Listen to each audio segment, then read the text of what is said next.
her going, keep her going.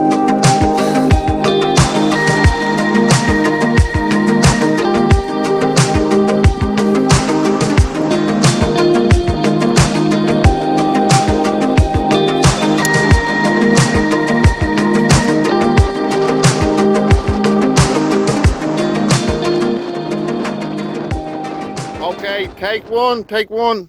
Ryan, are you ready? Niall, are you ready? This is a sketch from the Mighty Python show in Inishbofin. Go ahead, Ryan.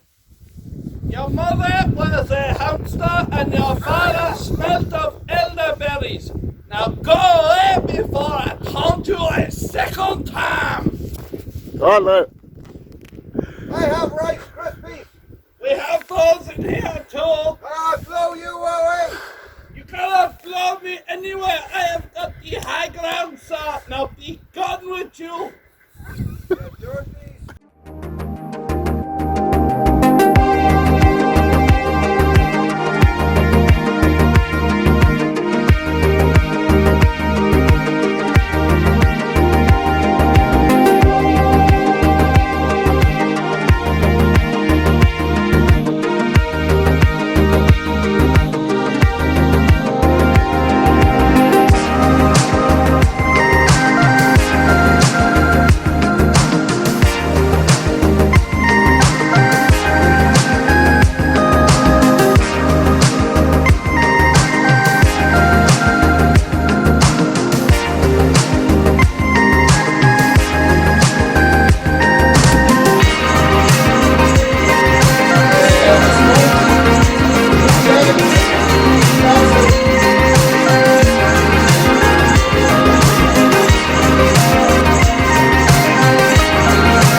played a pivotal role in that whole thing. He was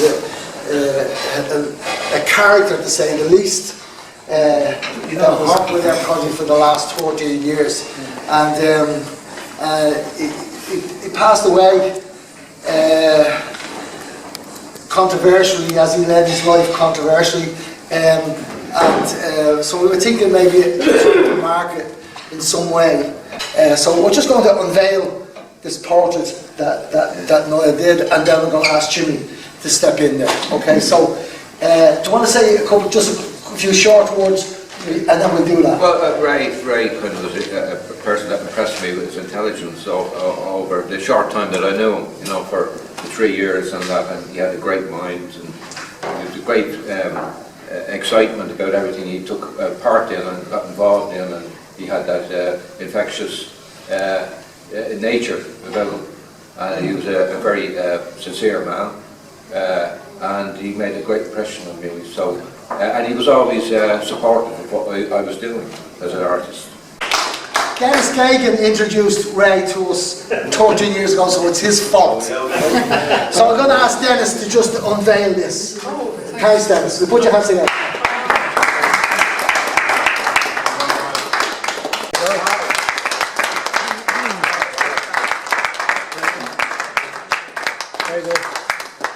Some of the people that have gone on these trips are no longer with us, and you know, we like to take this time to say they're gone but not forgotten.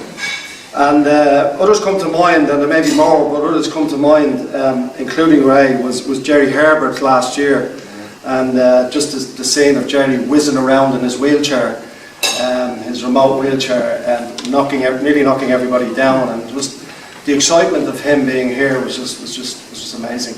And Ray was also the same, because, you know, to get Ray to come on a trip like this was also unique and just rare. And that added to so much to what the group is about. And I think this night is the same thing, to remember people like that. And Shamo was another guy that I remember on some of the earlier trips that was there. Shamo always in trouble, always the scapegoat, always the one that everyone else would push to the front, and he'd get the blame and everybody else would be sneaking in behind that. And there was a guy called Stephen, I don't remember his name, he was with us last year, I think, and he passed on too. And we want to remember Stephen as well. And John Gannon, I believe, who I just knew briefly. But I want to include those people because I think it's so important in a group that we do. But we're kind of highlighting Ray because of his uniqueness and the way he is. And just to say a few things before I quote a poem. It's called The Village Schoolmaster, and it may have been Ray, but here we go. There in his noisy mansion skill to rule, the village master taught his little school. A man severe he was, and stern to view. I knew him well, and every truant knew. Well had the boding tremblers learned to trace the day's disasters in his morning face. I loved Ray, and I will truly miss him. I'm not ashamed to say this, and that is why the men's group is so important in Bluebell community. Ray was a unique character, and lots of times hard to love. But if we only love the ones who love us back, it's kind of a selfish love.